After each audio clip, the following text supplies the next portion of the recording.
Okay, Lacy, introduce yourself. My name is Lacy Borgo, and I'm joining you today from Western Colorado. I am a spiritual director, so I accompany both adults and children. I accompany children at Haven House, which is a transitional facility for families without housing. And I wrote my doctoral dissertation and a book that came from that, Spiritual Conversations with Children, about the method of accompanying children. And I learned about Out of the Box. And actually, when I was in South Africa, um, and someone who came to a talk that I was giving, a day-long workshop, said, Lacy, you have got to meet Kathryn.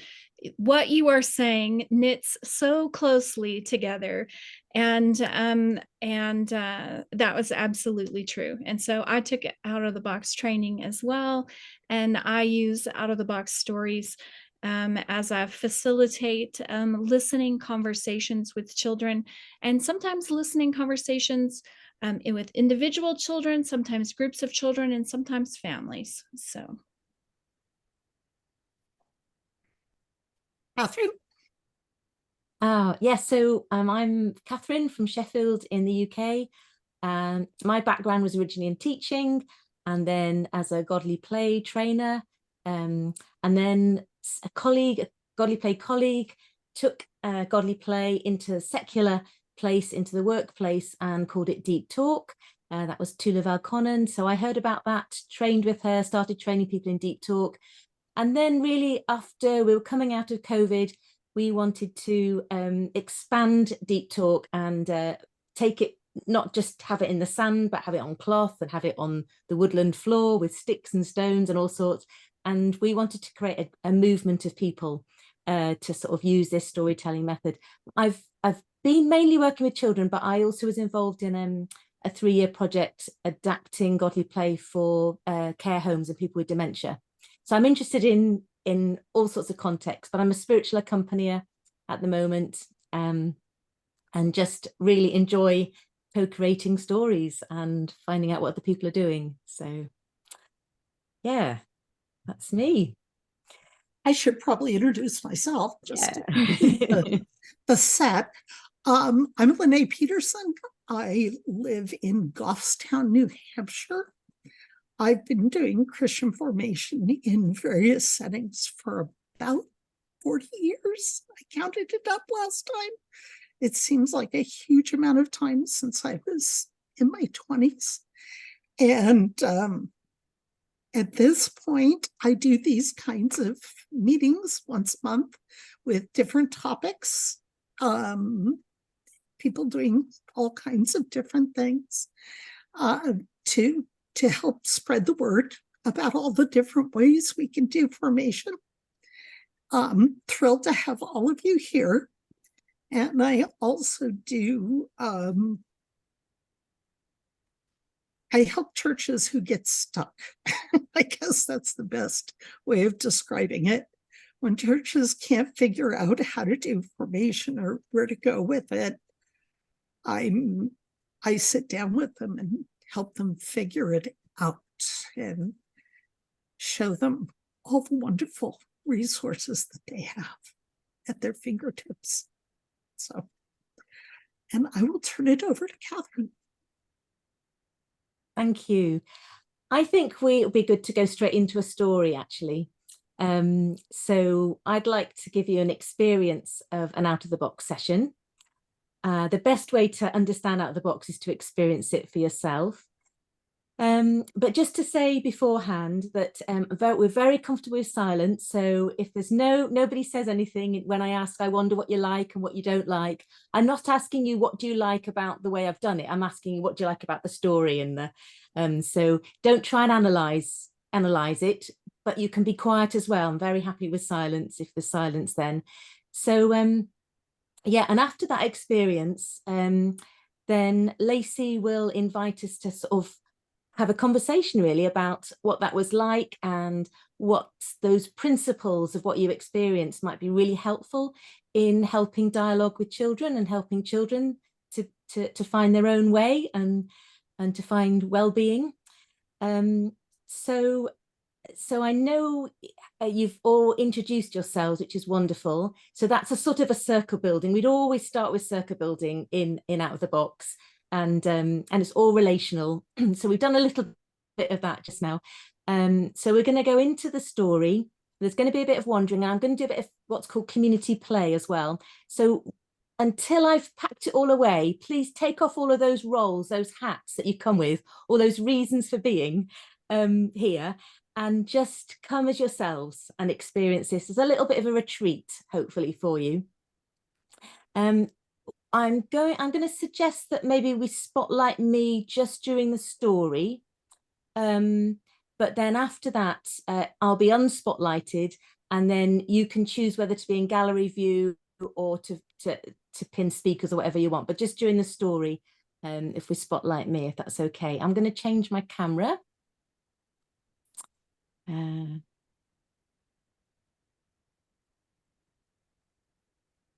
Okay.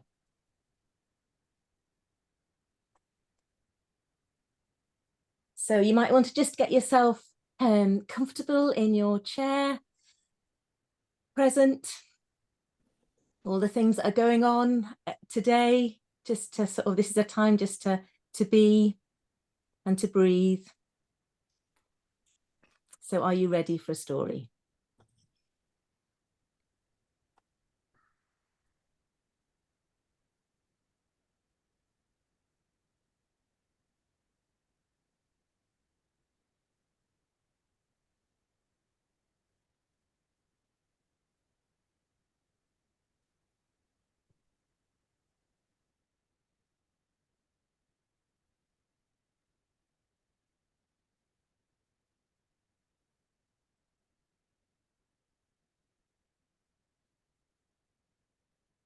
Let's turn this upside down.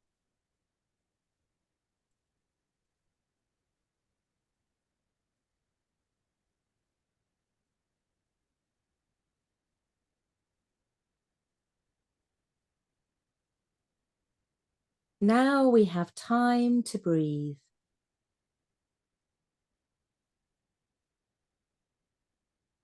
In a circle of trust, we listen and explore feelings.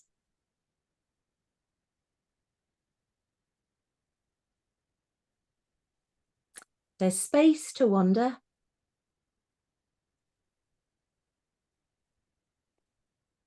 and to play with love.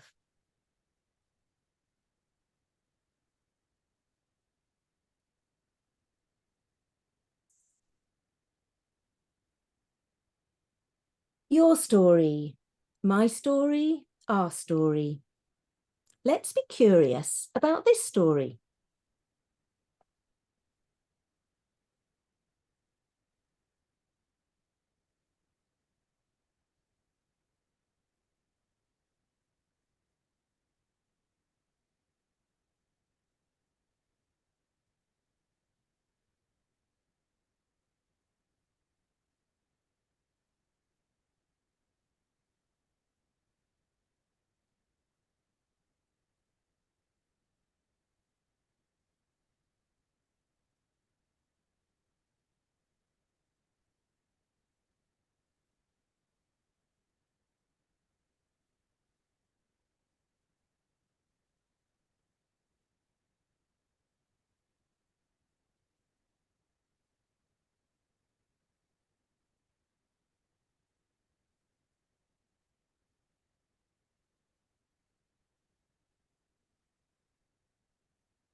There was once a person who found a stick. They liked the stick.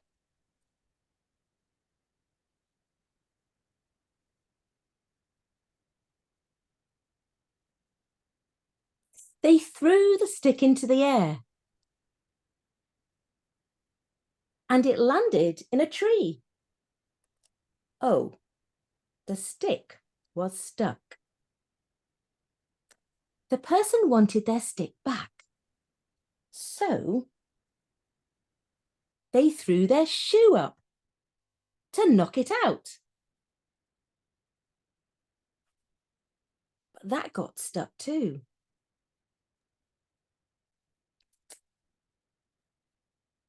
So they threw a ball. And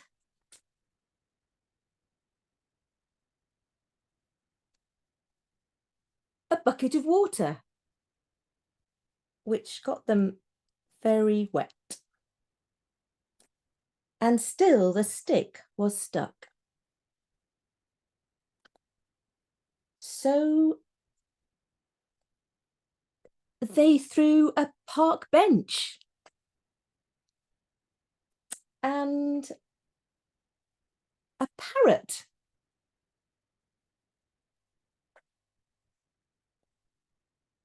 and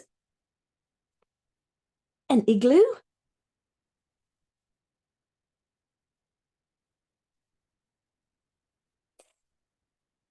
an elephant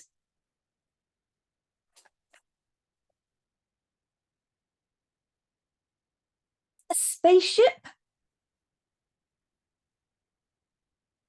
and still the stick was stuck.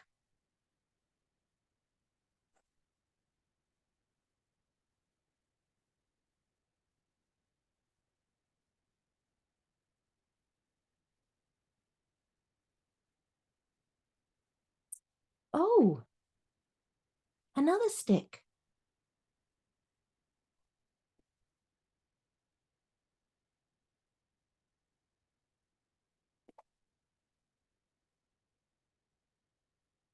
Let's be curious. I wonder if there's anything you like about this story. So you might want to go onto gallery view now so that you can see everybody. I liked that there was a lot of things he had to throw up there and wondered where he got an elephant. Yeah. Yeah, there was a lot of things. And yeah, where did the elephant come from? Was there a zoo nearby or It just made me laugh. yeah.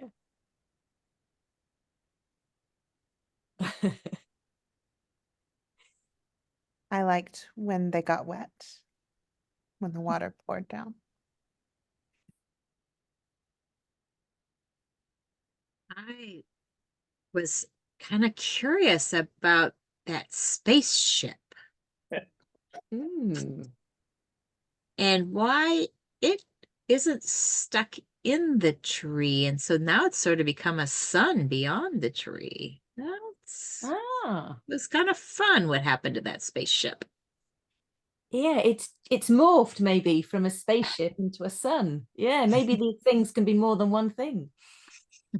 I liked that he kept trying and trying and trying, but then finally stopped and said, and I'm wondering, do you know what? Now that I've said that, I don't know whether he stopped because he found the other stick or whether he decided, okay, it's time to stop, and then he found the stick. Yes, that might be quite important for this story for you. Do they give up and then find the stick, or only give up once they found another stick? Yeah, that feels important to me. Yeah. I wonder if there's anything you don't like about the story. Oh, I think somebody might have said in the chat something they did like. Oh, Lene, would you mind reading that out? Calvin said, I love crazily about the part of throwing things with the calmness of atmosphere just made me keep smiling. I really thought you were going to do something like Dr. Seuss because the stick was stuck in the tree. It just kind of sounded like something he would write. Oh yeah, sounds like a Dr. Seuss story. Yeah. Which are often nonsensical or ridiculous or unexpected or yeah, turn things upside down. Dr. Seuss does. Yeah. Yeah, to think that I saw it on Mulberry Street. I'm wondering how those things are going to get out of the tree because I don't think the elephant likes it up there. Mm. So Yeah, is that something, Roberta, which is sort of something you really don't quite like about this story, the fact that we've got this living thing, an elephant, up in the tree? yeah, just have empathy for the elephant. Yeah. Out of it, out of its comfort zone, didn't get there by its own choosing. Yeah. Yeah. It hasn't had a choice in the matter, and it's now in the wrong place for an elephant. Absolutely. Mm-hmm. Yeah. This isn't something that I don't like, but I'm wondering if he's going to miss his shoe. Yes. Have they gone off with just one shoe, or was just another spare shoe they happened to have in the bag? Yeah. Are they going to miss the shoe?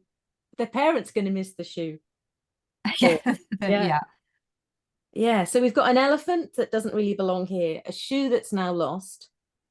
I do. I think the impracticality of it, I don't like. I don't like that they made such a mess and were so just misused things that didn't seem like they would solve the problem in the first place. I feel frustrated with the person for the choices that they made. Yeah. Some ridiculous choices that don't seem helpful at all to solve this situation. I I wonder why he didn't climb the tree, get his shoe down.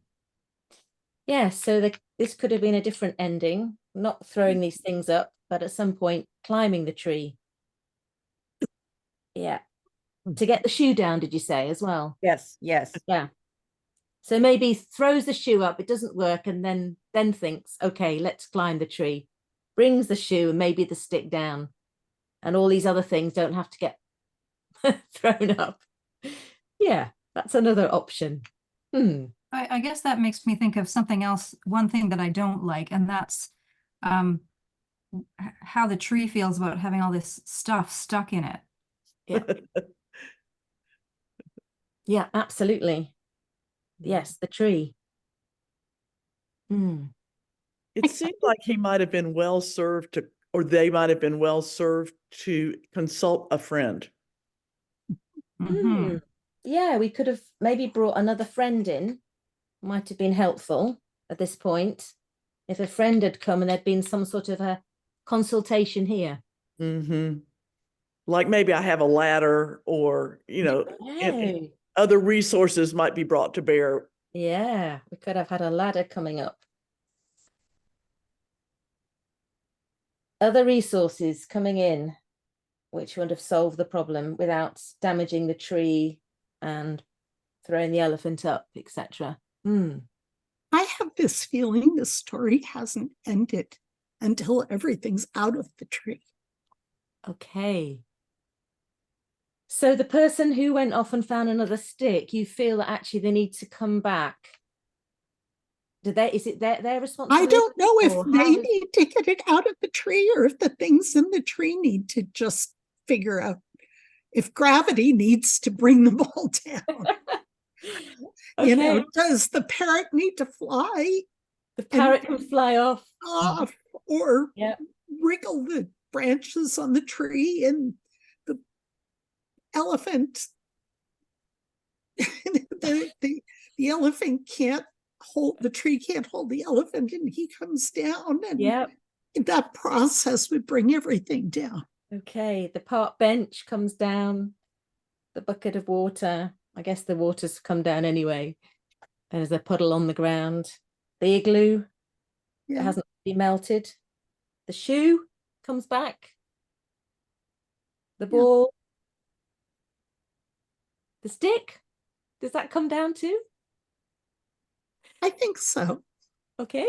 I The think stick comes finally down. the stick comes down Yeah.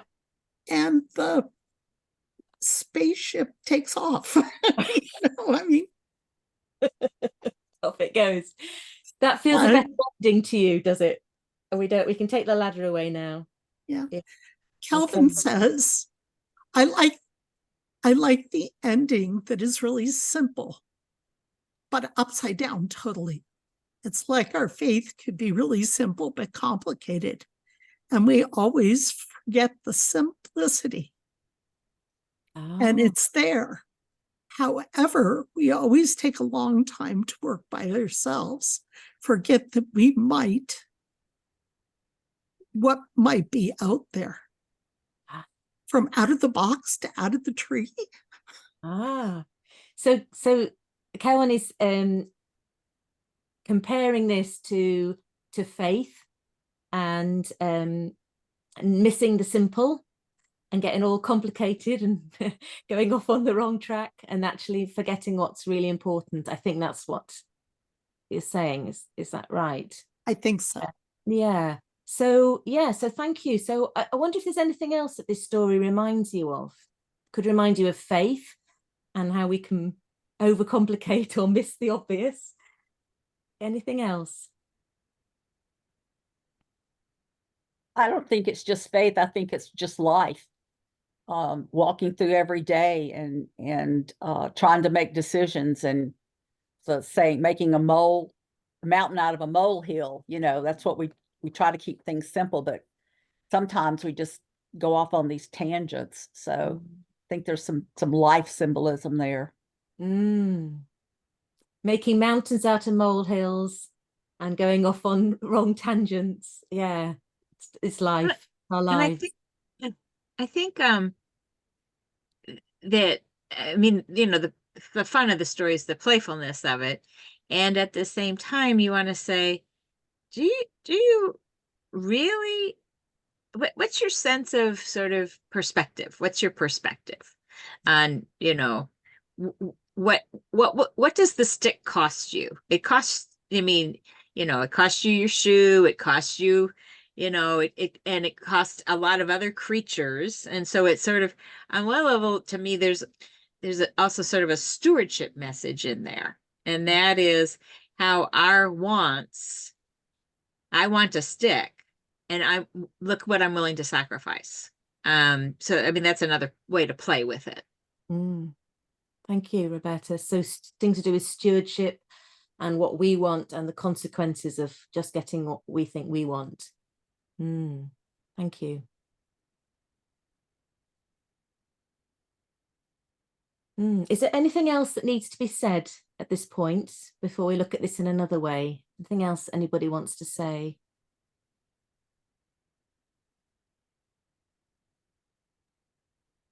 It reminds me, because I kind of felt we stopped in the middle, of how we give up.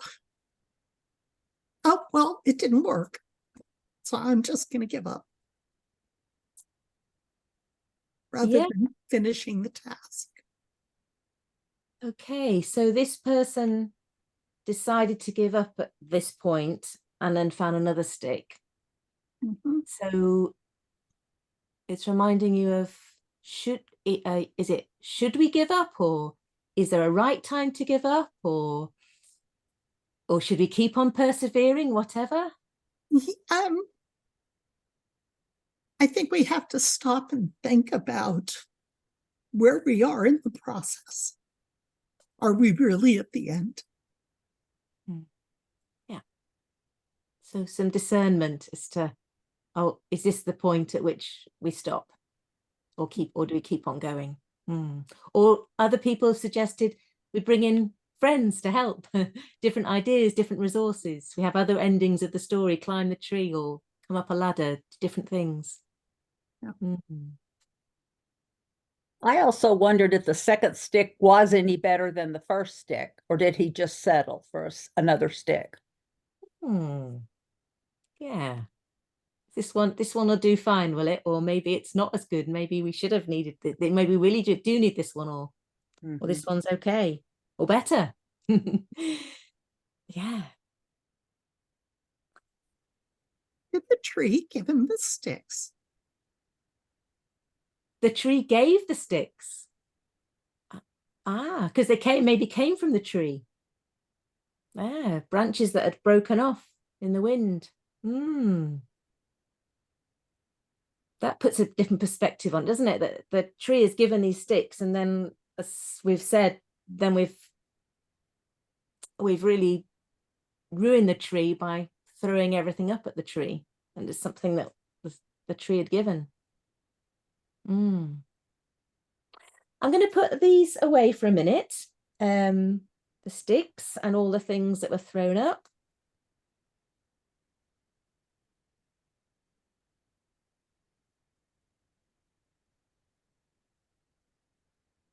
The person.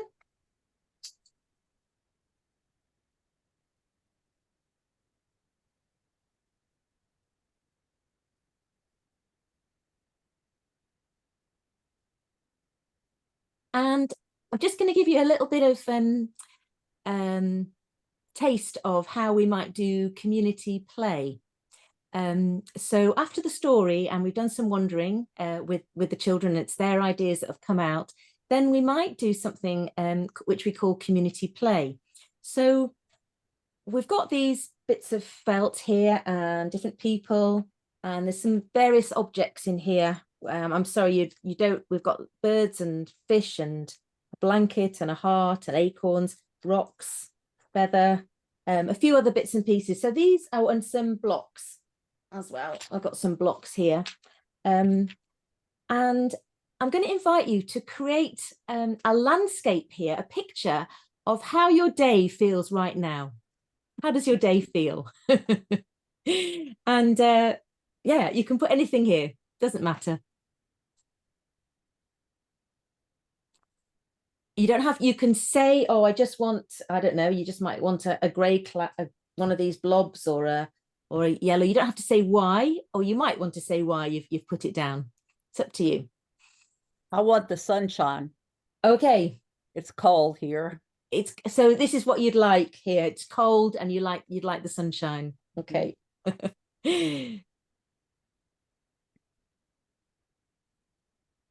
I don't know if you have it, but something that could build a hearth with a feather. Hearth. Maybe some blocks with the feathers would work. Yeah. Would you want a fire in the hearth? Yes, please. Yeah. You were saying earlier that you haven't got much heating at the moment. We could put, does this feel okay to have a fire like that? That works. Is that okay? Yeah, a hearth. Okay. I'd like some rippling mountains to just rest in. Some rippling mountains. Right. So not just one, but that sense of a wave of mountains. Yeah. Okay. Or mountainscape. A range. A whole range of mountains to escape to. To rest in. Yeah. To rest in, sorry. To rest in. Mm-hmm. Is that okay?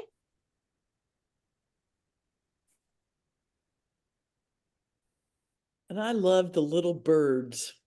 Bring some birds in. Where do you want the birds? Flying around the mountains, maybe, or outside the window by the hearth so you can see them. Outside the hearth, outside the window.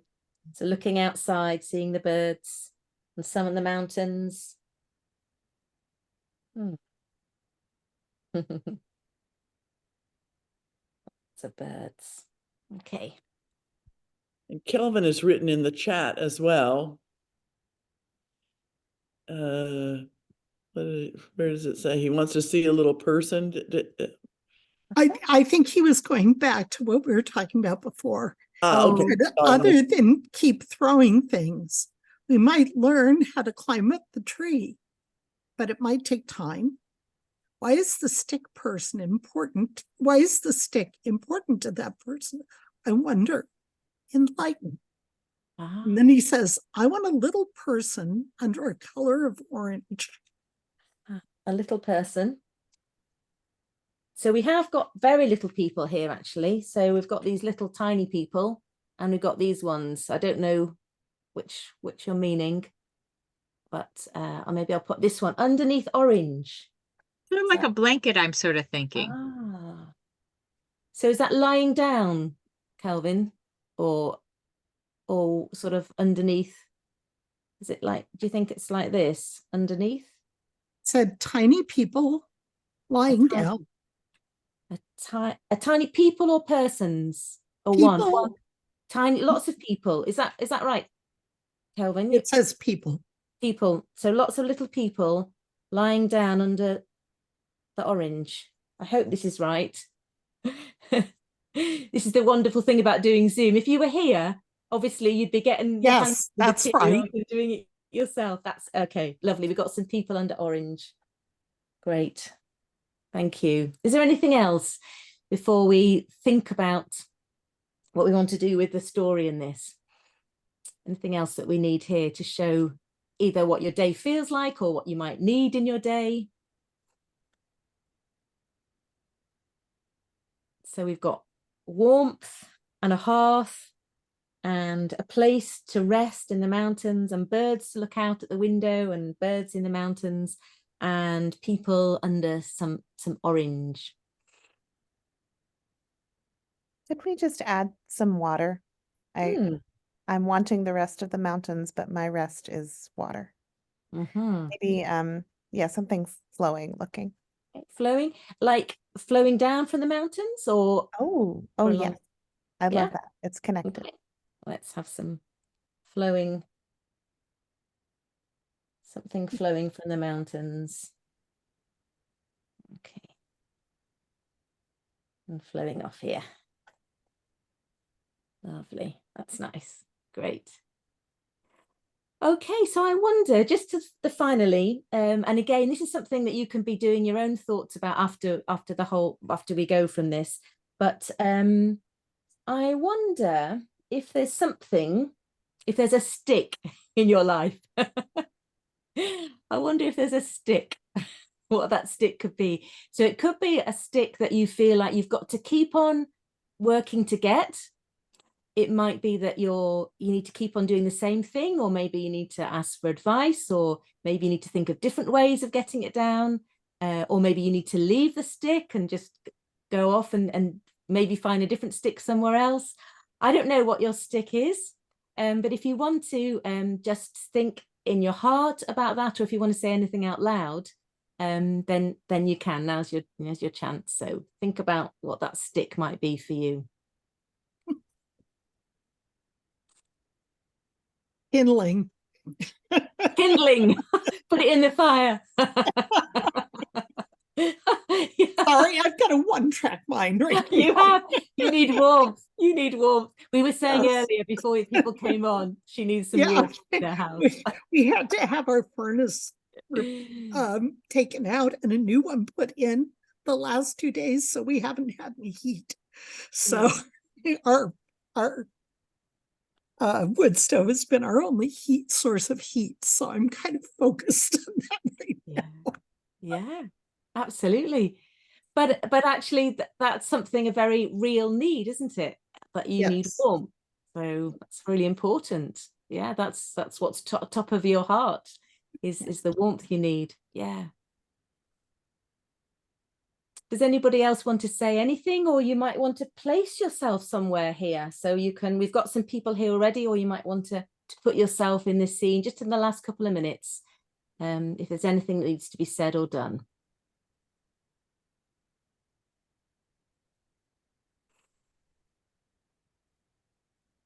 It looks like a wonderful campsite.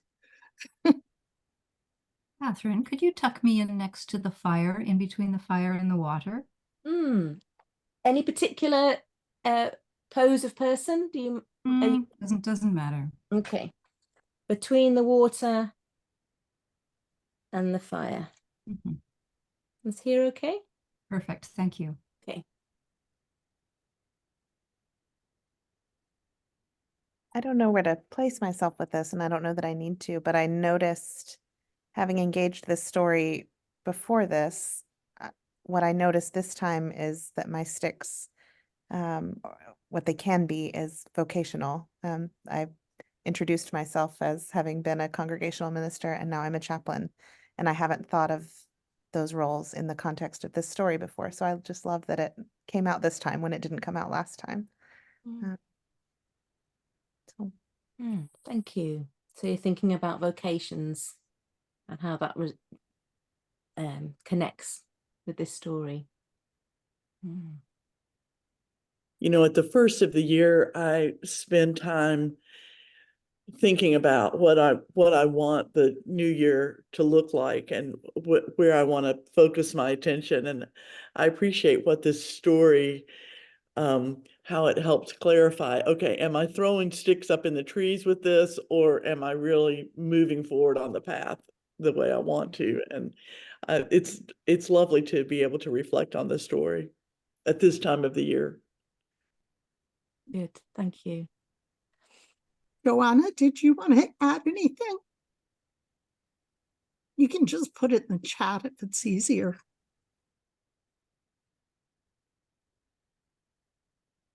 Calvin says, I want a person standing next to those tiny people. A bigger person or a same tiny people? A big one. Okay.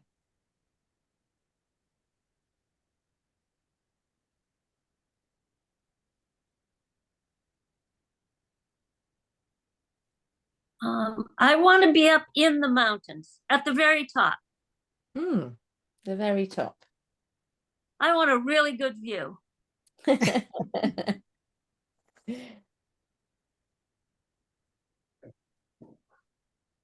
You've got a view of the whole thing here. Lovely. A clear day. You can see for miles. That's right.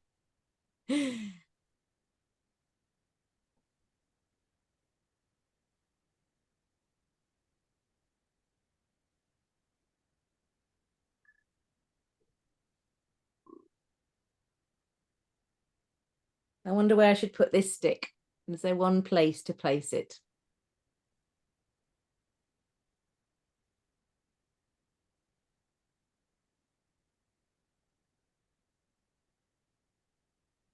It feels like a burden in that scene.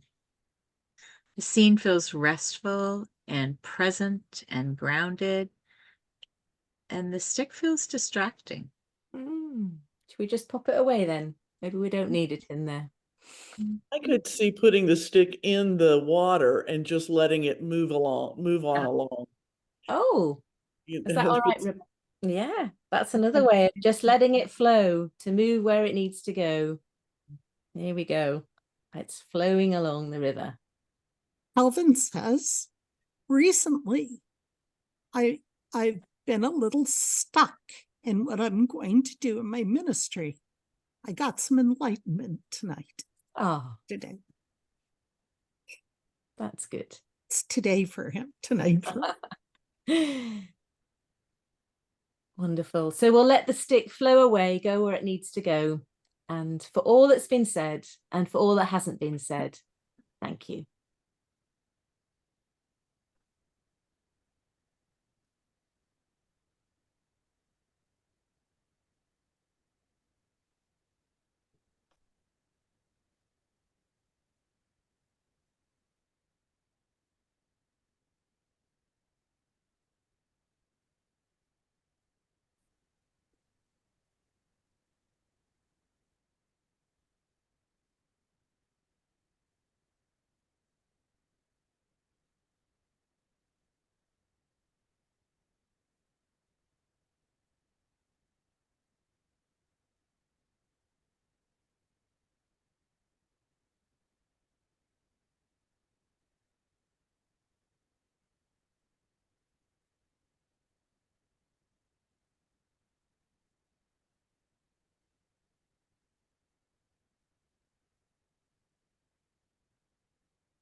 Thank you very much for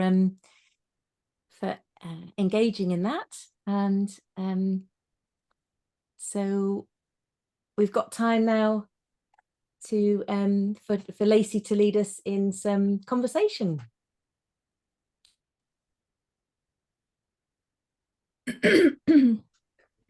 I use out of the box when I'm accompanying children at Haven House, and occasionally families, as well as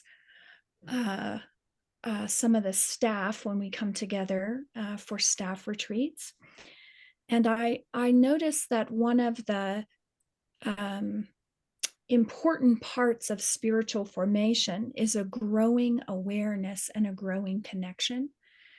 And out of the box is a projection tool. It allows us to project, and particularly for children, allows them to project their inner life upon this story.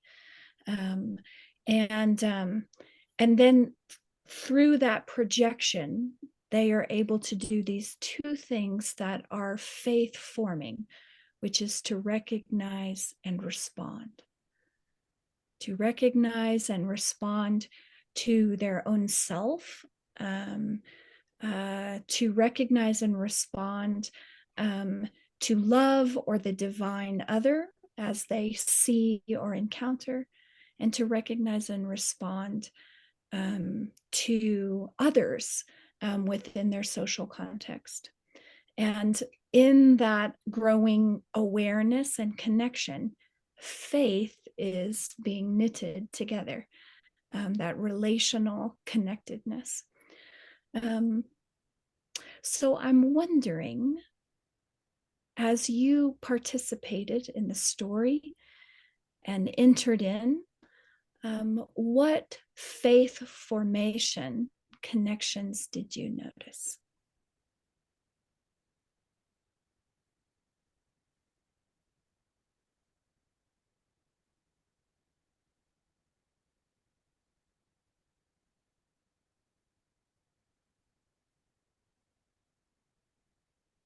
Say, trying to make sense. Meaning making. What's the meaning of the stick? What's the meaning of my resources? What's the meaning of, why this matters to me? Thank you, Roberta.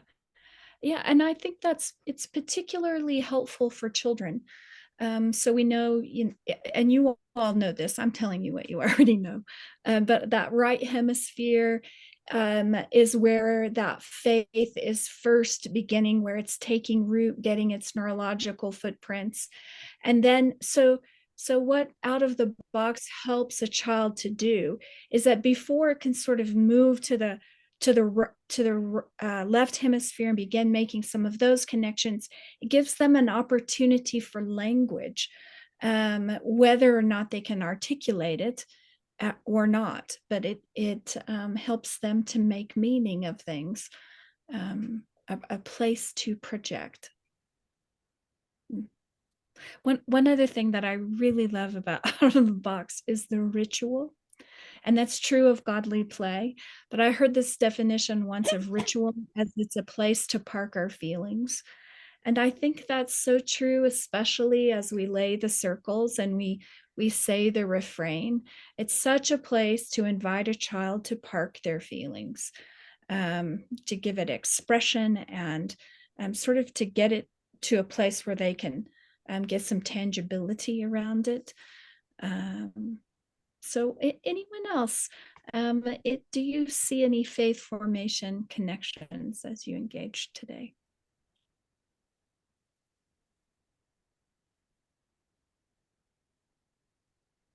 I think for me, I'm still trying, I wrote this down. I'm still trying to figure out what that stick was. And I think that's an opportunity for people to have stories presented. And just like you said it, it was not threatening. It's not, but to have that opportunity to reflect like that on what is my personal stick, And my heart sunk when it went down the river. I wanted it to come back. So Mhm. I, why did that pull on me? So I think that's another thing, is just looking at how it is personally affecting me. Mm. Mm. Thank you. That stick, in many times as I've told that story with children, represents a longing that they hadn't heard in themselves. So there's some kind of longing that slips through our fingers sometimes, and how we pursue that longing. And I'm thinking of South African pastor and teacher Trevor Hudson, and he often says that our longing is our bus ticket home. So I think in many ways, these stories that we tell through Out of the Box, they really personify that longing that is that bus ticket to that relational connection that we're all looking for. Thank you, Sabrina. Anyone else? What are you hearing? Joanna, I think you unmuted yourself.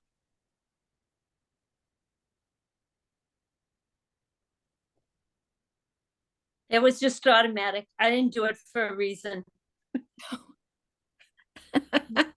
Fair enough.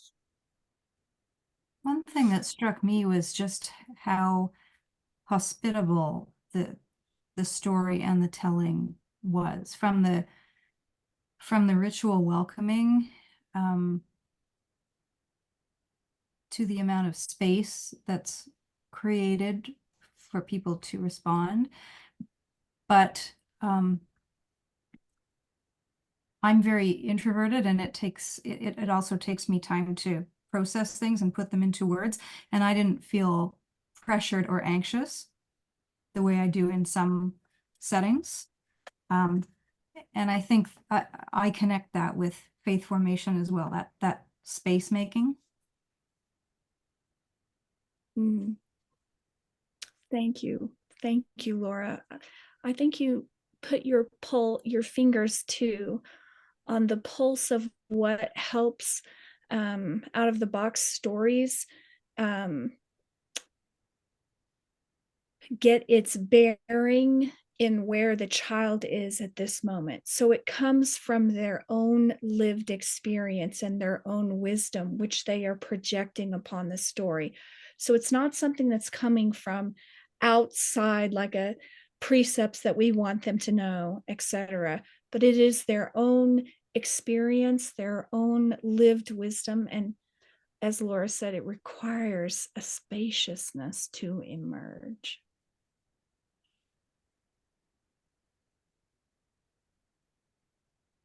I think the ridiculousness of all those things in the tree really helped me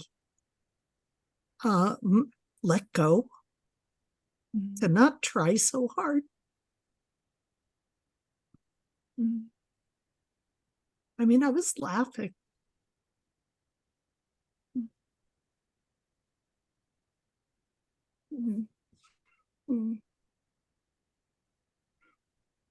Thank you for that, Lene. I think that it reminds me of the childlike way. The childlike way that it embraces the absurdities and can actually see them. And in that embracing of the absurdity, the capacity to see and laugh at the absurd, it opens us up to a different part of ourselves, a different maybe part of engagement with the divine even.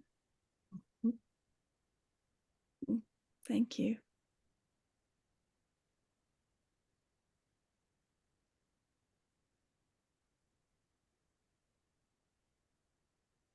I just thought the other thing was there was no rush to the story.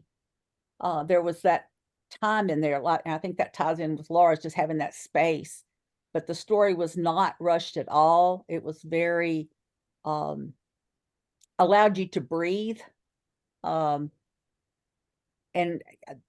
if in normal Sunday school, we're tasked to get the story out. Do they connect to it? Here's our arts and crafts. Here's our coloring sheet. Here's our cookies.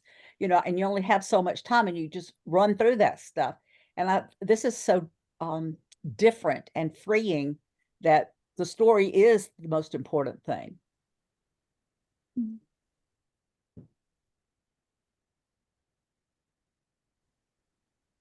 Thank you, Sabrina.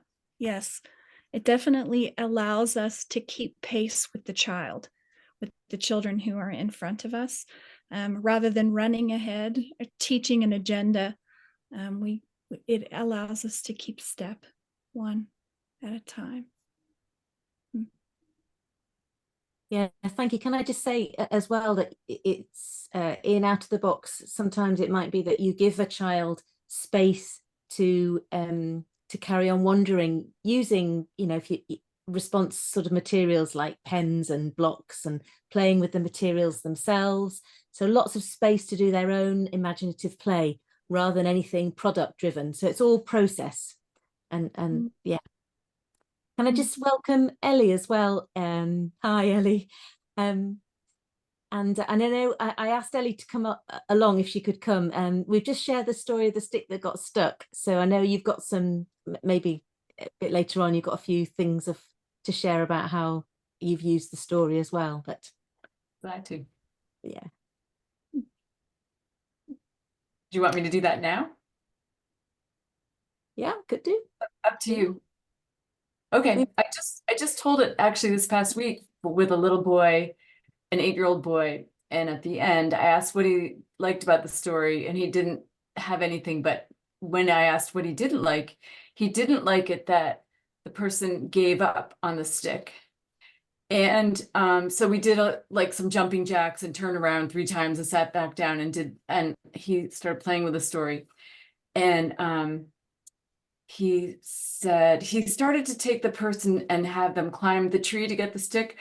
But then he got this idea, like his eyes lit up and he noticed it in my basket. I had a star. So he put the wooden star in the sky and he put the person on the spaceship, flew up to the star, and then back down and got the stick and returned home. So he solved the problem.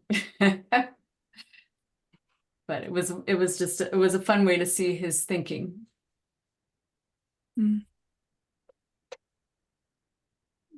I do have another little story about it too, which was I was telling the stick that got stuck.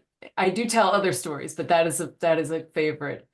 And I was telling it on a porch.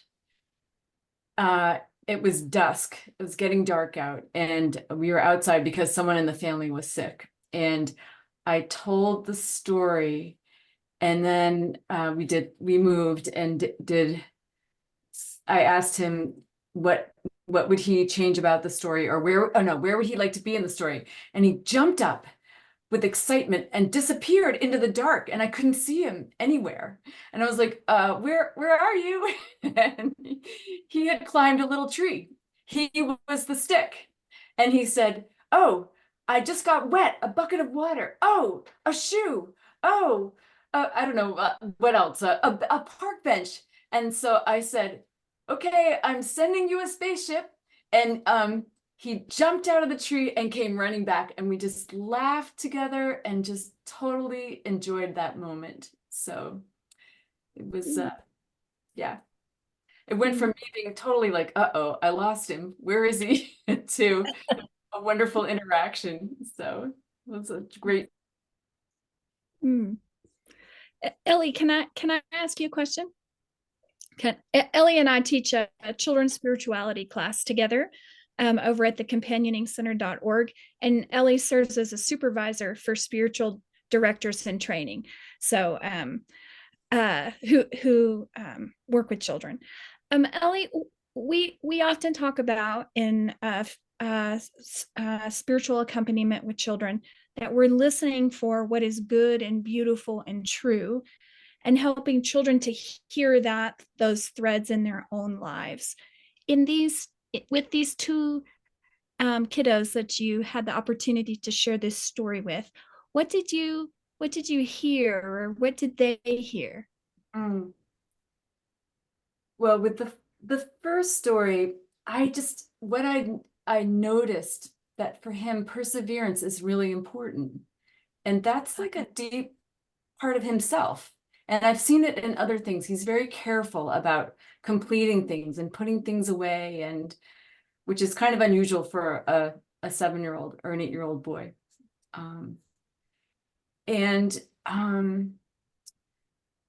I didn't point that out to him. It was just a noticing and a sharing of that together. And then with the other child, it was this shared joy in participating in the story that was so delightful for both of us. And I think it made this beautiful connection between us because we just laughed together about that. And the beauty in that was that he was really using his imagination to be the stick himself and to feel the water coming on him, and just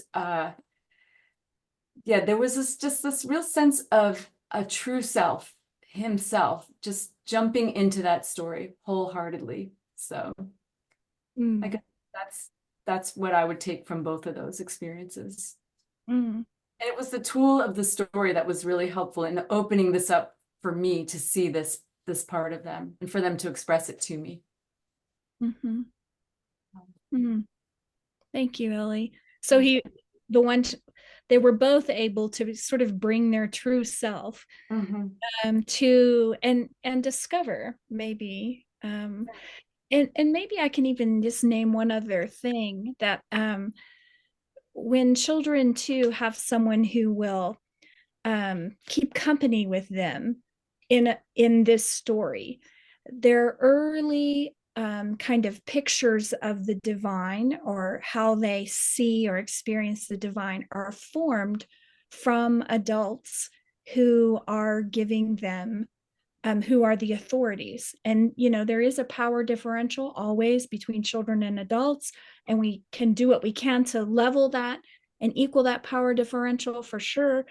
But in some way, their picture of the divine is formed in us. And so here you are sharing like this laughter with this child, and, where are you? Oh, in the tree, and playing along, and how that shapes certainly has some fingerprint. Thank you. I wonder if we can Kathryn, is there anything else you want us to particularly talk about before we open it to questions or wonderings? No, go with the group. Okay, so I wonder what you're wondering about. What kind of questions you have? I'm wondering what biblical stories you use, because I know you use some.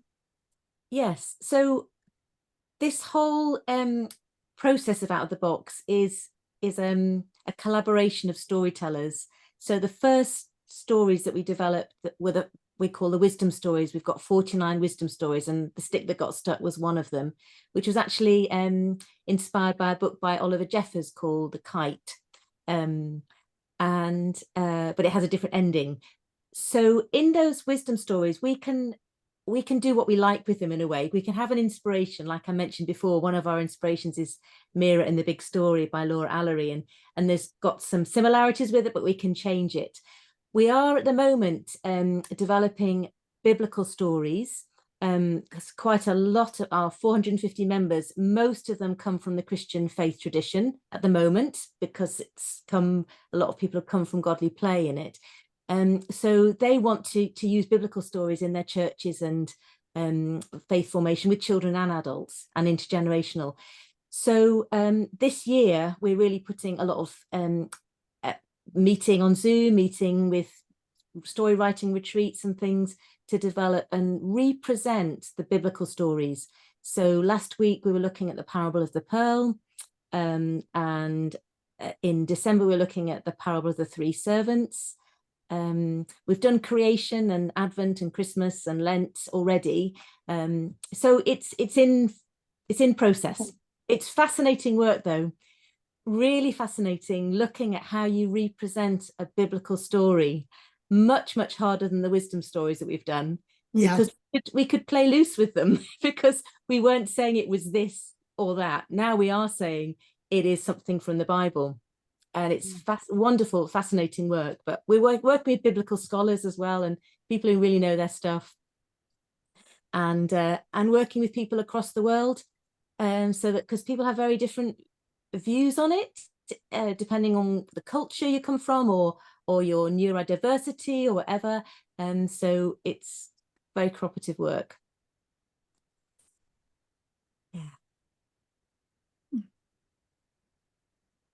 Have any of you worked with those of you who've done it with kids with ADHD, or how does that work?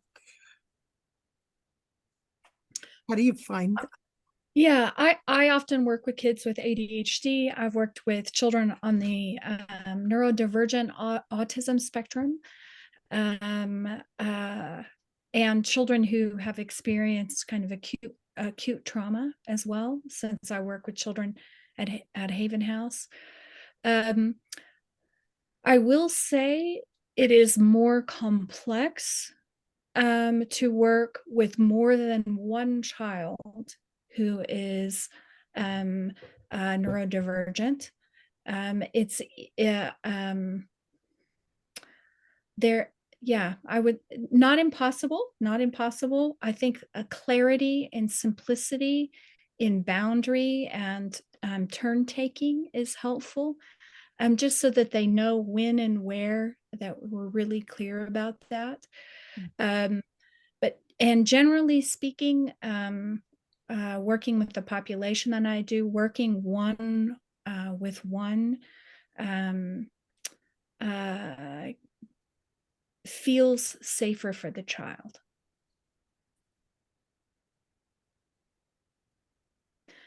Ellie, how about you? I have one child that I work with that is ADD, and if I let him play with it a bit first, like I usually do, you bring the sand for him because he loves it. He loves the sand. And somehow that's having that sensory time helps him to settle. And then we do the story. And then afterwards, he loves to play with the story. I mean, he gets his face down right next to the sand and is just really engaged with it. So I think it's a wonderful tool for him. Mm-hmm. Mm-hmm. I think especially for those children, it really helps them to be able to enter in with all the dimensions of their self, and it's less energy to have to conform.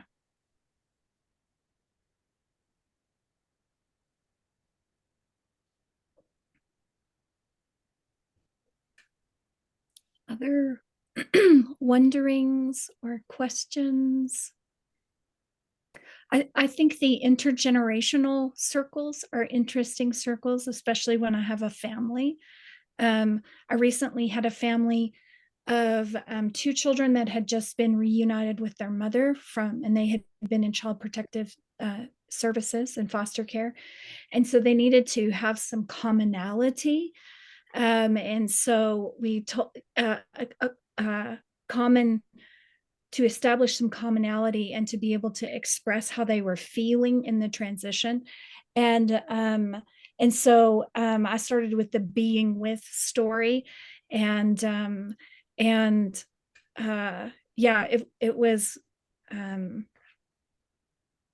was a grace to see the reconnection in simply the practice of listening to one another.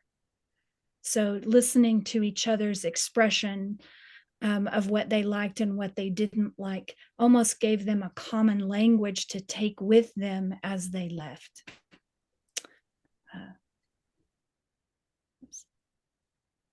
Oh, Kathryn, are you on mute?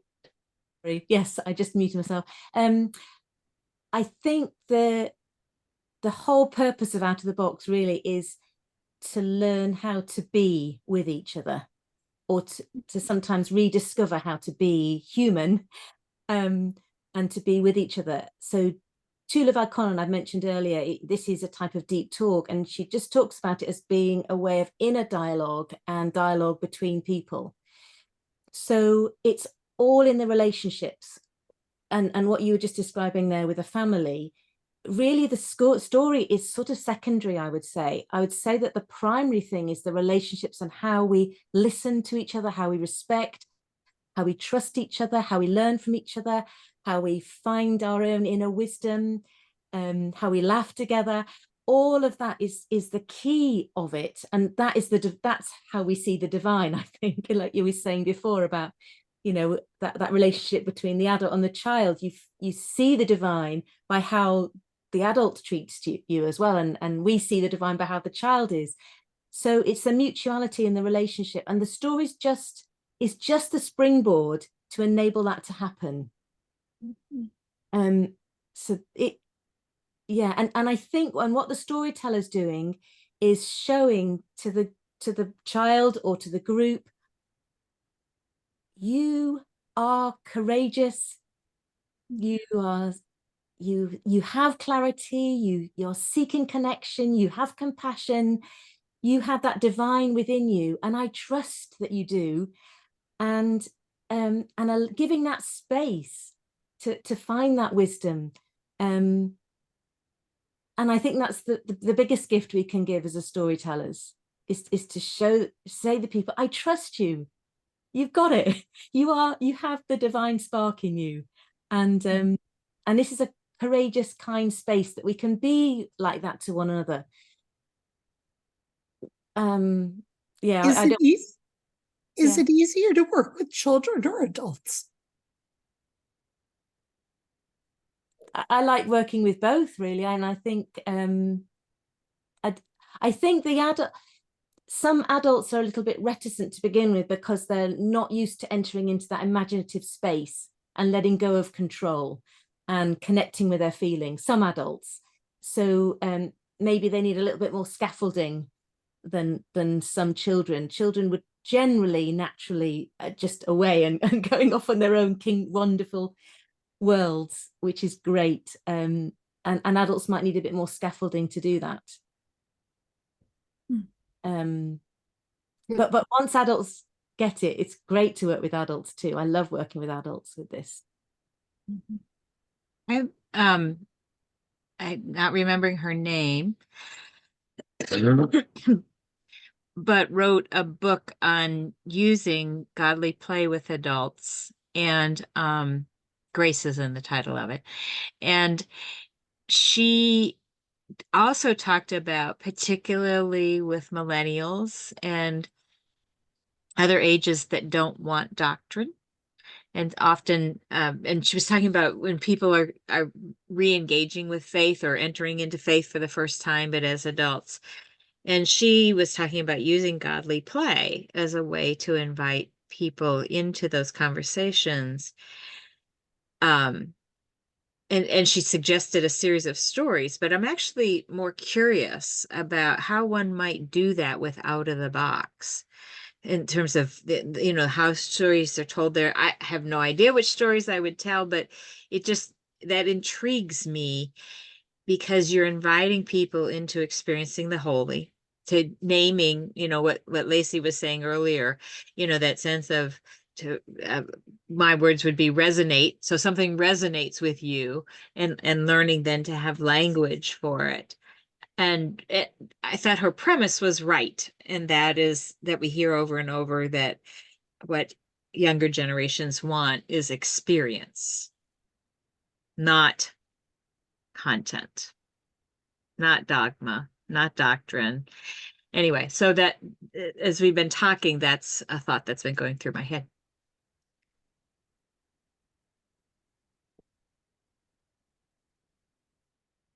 Calvin says, I think it is good both for children.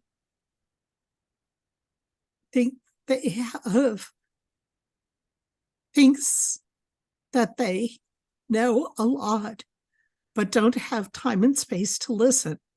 For adults, they think they know a lot, but sometimes I wonder if it is really we as adults also who don't have time to figure it out what we really know. Well, I wonder too, if I could introduce one word, pardon me, that in terms of faith formation, that out of the box, it helps us really facilitate. And that is the word encounter. We have in faith formation spent a lot of, centuries really around information and information, again, to quote Trevor Hudson, information is second prize. Encounter is what we're all looking for, and that's first prize. And as we tell these stories and we invite children to project their lives and encounter the divine in the telling and in the reflecting, that is what kind of melds the relationship, begins to help it to knit itself more closely together.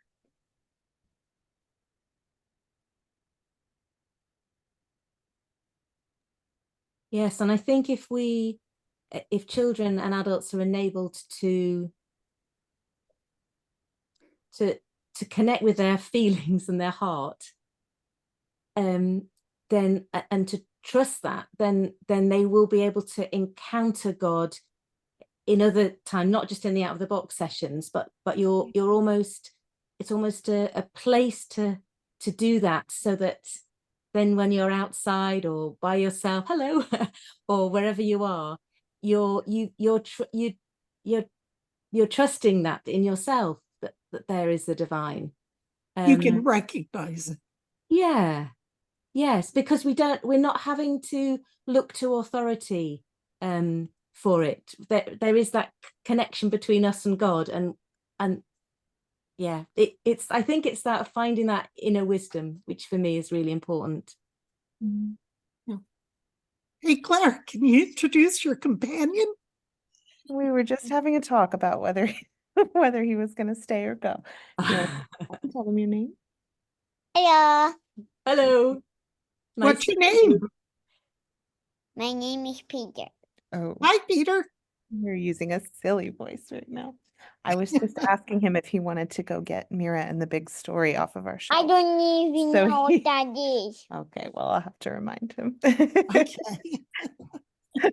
Sorry, this is It's not even a just a word. distraction. That's fine. All right. I like that you've got all the colours on your top. Oh, she You've got all those lovely colours. The orange and the red and the yellow and the green. Right.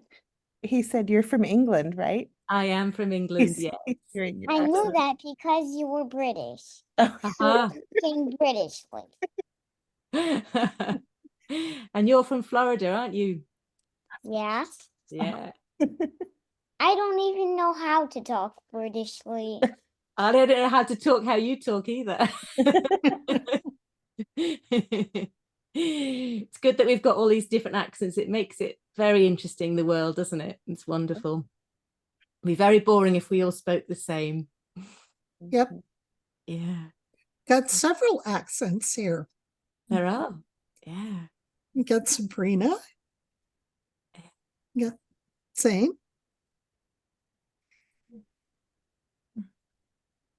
So, Hi, Peter. bye, Peter. Thank you for introducing yourself.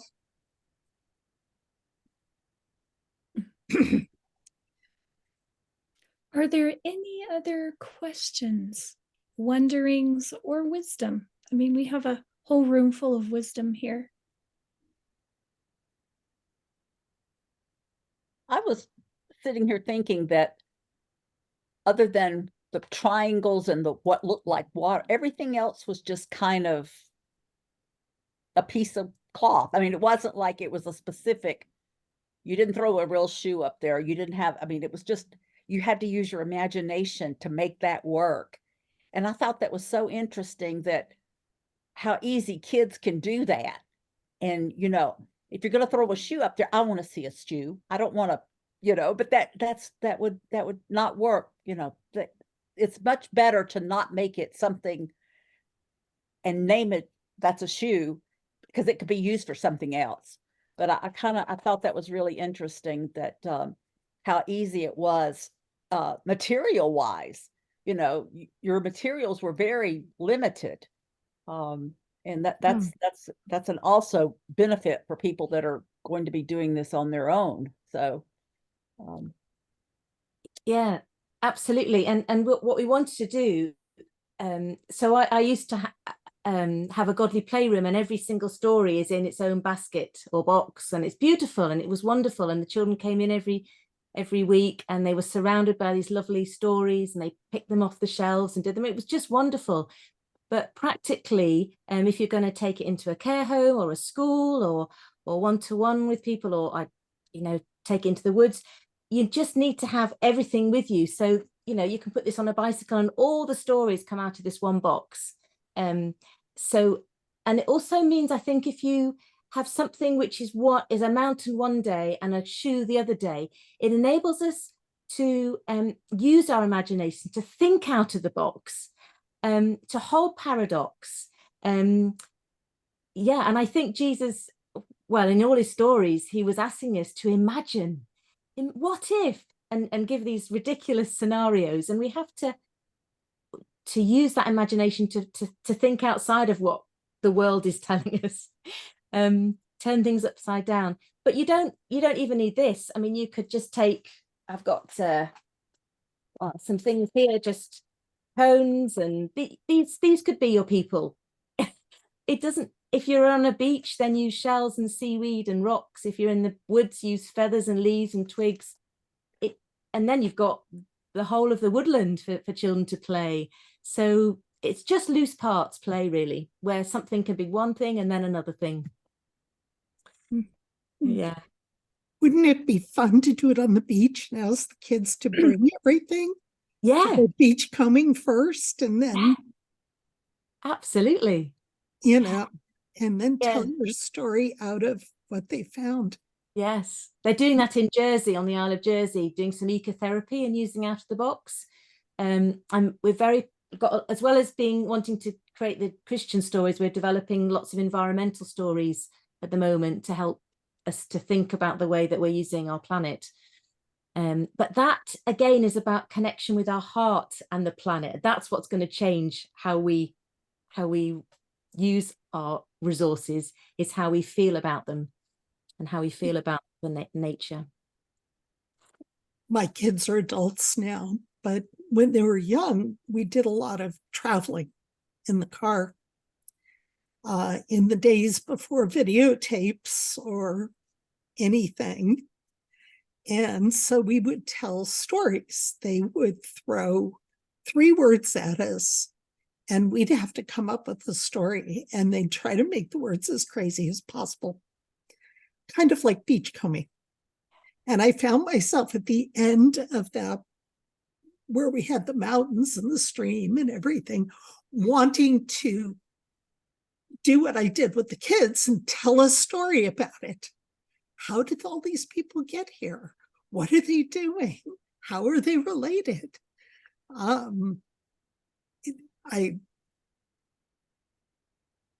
It was almost like a trigger for me to go back to that time when we told so many stories. Wonderful. And sometimes you don't need to start with a story. Sometimes I think when I'm doing spiritual accompaniment, they might just have a bag of sand and some pieces, and what's going on in here comes out here, and the person doesn't need to start with a story. They just need to express themselves using their bodies and using objects. So don't even need to start with a story. It's their own story that's coming out, like with you in the car. When I work with young children, at one point, I was off and a chaperone on trips and stuff, and we'd have these waiting times with 2nd graders, and 6, 7, 8-year-olds. And so I came up with this thing where we'd say, once upon a time there was a, and then I'd point to somebody and they'd have to tell me what it was. And then they did and point to somebody else. And they'd create this crazy story in the process of that. You almost don't need things.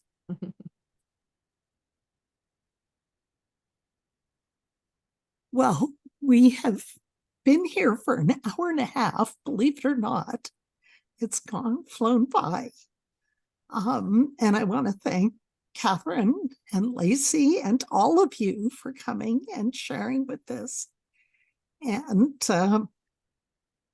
I hope you'll take it on and take it with you and see where it goes. Kathryn, Lacy, do you have anything, last words? Thank you. Thank you for participating, and it's been a pleasure to meet old friends and new ones. I love the closing sentences in Out of the Box. I have just carried them with me everywhere I go. So maybe we could close. Kathryn, would you close with those? Thank you. So for all that's been said and for all that hasn't been said, thank you. Thank you. Have a good evening, good day. Get some sleep, Kathryn. I will do.